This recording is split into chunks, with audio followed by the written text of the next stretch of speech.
કે અમારા ધારાસભ્યની માનસિક સ્થિતિ બરાબર નથી, માનસિક રીતે અસ્વસ્થ છે। જેતપુર ખાતે યોજાયેલા ભાજપના સંમેલનમાં ભાજપના ધારાસભ્ય મહેન્દ્રભાઈ પાડલિયાએ આપેલા નિવેદન મામલે કોંગ્રેસના પૂર્વ ધારાસભ્ય લલિત વસોયાએ આપી પ્રતિક્રિયા। કોંગ્રેસના ફોર્મ ભરવા માટે કોઈ ઉમેદવાર જ નહોતા, તો એ આપને આનંદ થશે કે ઉમેદવારોએ આપણે આપ્યા કે ભાઈ તમારું ખરાબ લાગે તો આ ઉમેદવાર છે આનું ભરાવી દો। મહેન્દ્ર પાડલિયાએ જાહેર મંચ ઉપરથી કહ્યું હતું કે કોંગ્રેસને સ્થાનિક સ્વરાજ્યની ચૂંટણીમાં ઉમેદવાર ન મળ્યા ત્યારે અમે કોંગ્રેસને ઉમેદવારો આપ્યા છે। ત્યારે મહેન્દ્ર પાડલિયાના આ નિવેદન બાદ ધોરાજી કોંગ્રેસના પૂર્વ ધારાસભ્ય લલિત વસોયાએ મહેન્દ્ર પાડલિયા પર નિશાન સાધ્યું। ત્યારે આવા નિવેદનોને લીધે લલિત વસોયાએ મહેન્દ્ર પાડલિયાને માનસિક અસ્થિર ગણાવ્યા। ત્યારે મહેન્દ્ર પાડલિયાએ આડકતરી રીતે ભાજપ સાથે ગદ્દારી કરી હોવાના પણ લલિત વસોયાએ આક્ષેપો કર્યા। ત્યારે વધુમાં તેઓએ શું કહ્યું આવો સાંભળીએ।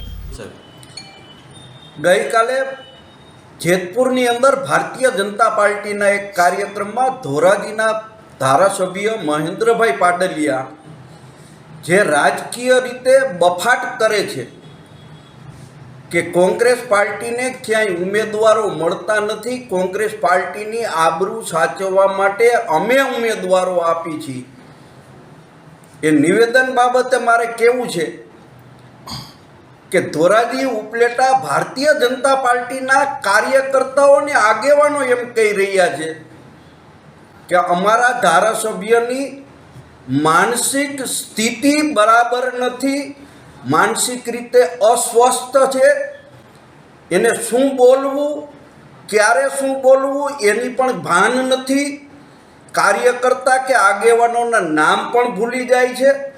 ત્યારે મહેન્દ્ર પાડલિયા કોંગ્રેસની ચિંતા કરી અને કોંગ્રેસને ઉમેદવારો આપવાની જ્યારે વાત કરી રહ્યા છે ત્યારે મારે કહેવું છે કે મહેન્દ્રભાઈ, તમે તમારા ભાણા ઉપરથી માખી ઉડાડો।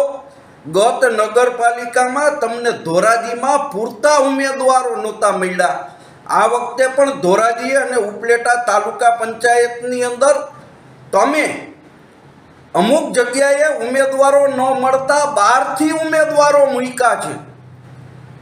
એ જ તમારી આ વિસ્તારની અંદર નબળાઈ બતાવી રહી છે। ત્યારે આપ બળાઈ કરીને કોંગ્રેસને કોસવાનું બંધ કરો અને તમે તમારું વિચારો, તમારી શું સ્થિતિ છે એ આવતા દિવસોની અંદર તાલુકા પંચાયત જિલ્લા પંચાયતની ચૂંટણીમાં ધોરાજી ઉપલેટાની પ્રજા તમને જવાબ દેવાની છે। લલિતભાઈ, ખાસ કરીને મહેન્દ્રભાઈ એવું કહી રહ્યા છે કે કોંગ્રેસને અમે ઉમેદવારો આપ્યા, એની પાછળનું સત્ય શું હોઈ શકે? મહેન્દ્રભાઈ ને ક્યારે શું બોલવું એને જ્ઞાન કે ભાન નથી, એટલે આવા નિવેદનો કરે છે।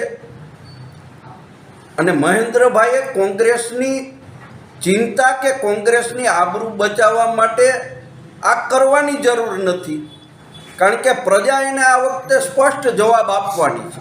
શું કહેશો લલિતભાઈ, એક ધ્યાન ભટકાવવાનો પ્રયાસ હોઈ શકે? મહેન્દ્રભાઈ કે ભારતીય જનતા પાર્ટીના લોકોનું ધ્યાન બીજે ભટકાવવા માટે આવા વાહિયાત નિવેદનો કરી રહ્યા છે।